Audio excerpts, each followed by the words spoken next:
Alright guys, so let me tell y'all something real quick. This is just a typical day in the shop. I was walking by this trash can a minute ago and I saw, how mechanics throw stuff away. Old stuff that they done with. I saw camshafts, so you know me. Ding ding ding ding ding ding.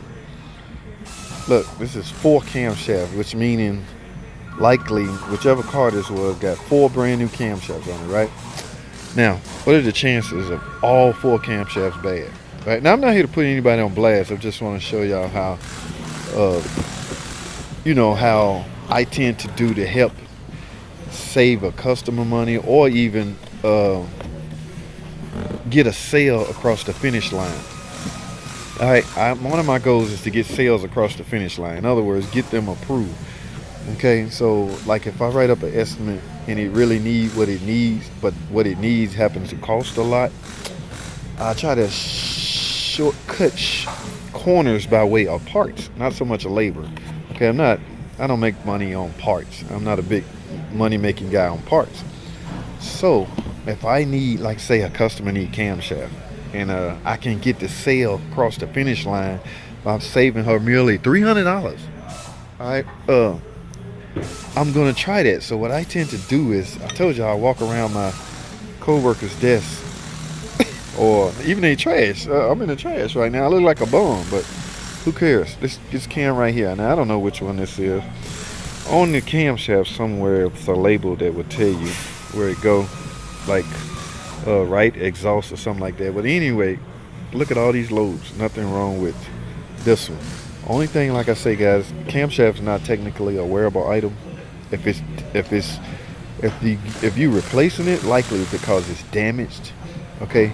Now the only chance you're taking is this tone wheel. See this tone wheel? It's not loose. If it's loose on the shaft, yes, the camshaft is garbage, and you need to keep that tone wheel away from anything magnetized. All right, so there's nothing wrong with that. I'm gonna hang on to that. This is the one that costs $300 because it has the PCV apparatus attached to it. Looking at all these loads, not a thing wrong with it. But like I say, some technicians, some mechanics replace parts for insurance purposes, or the insurance company said go ahead and do them all. So it's not always on the mechanic. Sometimes the warranty claim says do them all. Now here's one right here. Okay, wow, ain't nothing wrong with this one. I'm looking at lobes, guys. Follow me here. I'm looking at lobes, and I'm trying to keep these tone wheels away from each other, so I'm gonna stagger them. All right, where's the last one? I'm hoping I find something wrong with this one, guys. Or are you telling me they replaced all these camshafts for nothing? I see rocker arms down there, so the job got rocker arms. Hold on, let me see something. Yeah, all these rocker arms. Now I'm a firm believer in going ahead and doing all the rocker arms.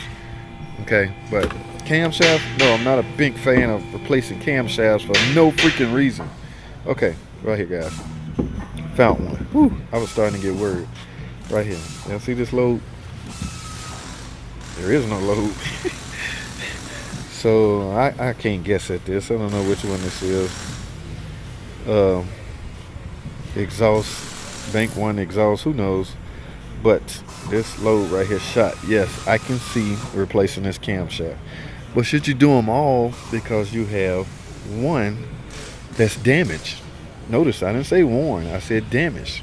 This lobe is damaged because likely a rocker arm, likely the needle bearings in this roller bearing came apart and the rocker arm became damaged at that point. And at some point, it just chewed into the lobe. Okay, this needs to stay in there anyway, it's trash. Chewed into the lobe, which which damaged the camshaft. Okay. Yeah, some guys do all of these. All right. Now, insurance companies sometimes will approve all of this stuff, man. So, guys, the moral of the story is, I am taking these camshafts. Okay, we headed to Brothers Motors with these. There's a chance that I now can get a Pentastar tick job over the finish line, just because I do not have to charge an additional $300 for a camshaft that may be needed.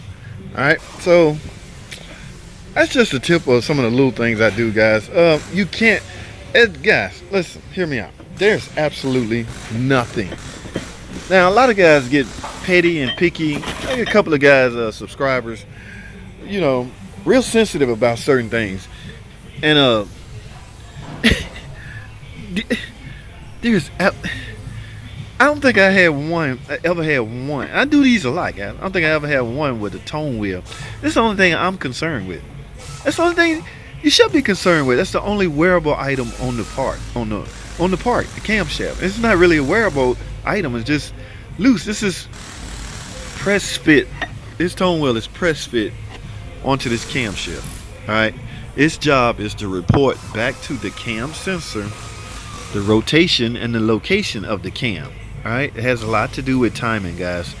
The computer needs to know what cylinder to fire, when, and why. All right. So if this information is not accurate, you could have some drivability issues. So now this one I'm a little skeptical about, depending on how much.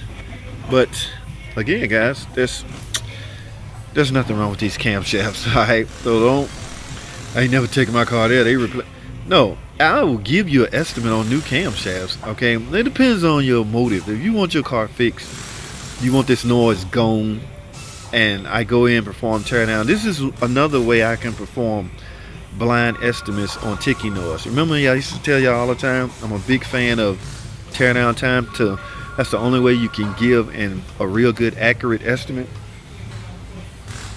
Yes, I said it because you don't know how much, if any, damage was done to the camshaft. Okay, I've had a couple that's ticking real hard. I pull it apart just to find out the rocker arms just fell, but it did not damage the cam lobe. So I found out we might be losing out on customers by trying to sell teardown time. So you have to make adjustments, guys. And the adjustment we made was to give a fairly low blind estimate and hope for the best. The thing is, like I said, if we end up needing a camshaft, this is the worst case scenario. We have extra camshafts. Y'all see where I'm coming from? All right, that's just a little strategy I employ when I'm trying to get a sale and a fix across the finish line. Okay, my number one goal is to shut the car, get rid of the ticking, make sure the car is fixed. All right, and my second goal is to make sure I can get it done at the least the lowest price, especially based on parts. I'm not trying to make a lot of money off parts. All right, I want your car fixed, and I want, the bulk of the revenue stream to come from the labor and my knowledge at knowing about your car. Makes sense, guys. All right. Wow, I talked too much. I didn't mean to carry on that long, guys, but I'm gonna run these by Brothers Motors. We got some more ticking jobs. We have given off blind estimates, guys. Yeah, it be like that sometime. Okay, what's going on right here, guys? Let's talk. Well, okay, I've reached my max on this video. Let me start another video. I want to tell y'all about this. This car is ticking, but this is a different kind of tick. All right, this is a 3.5 V6 Pentastar. Not Pentastar. 3.5 V6 engine. All aluminum. Heads, block, everything. This is a different kind of tick. All right, it's not. You don't do. It's a different setup, and I'll start another video on that discussion. Okay, because I reached my max on this one. But let me get this thing apart, guys, and we'll talk some more. Stay tuned.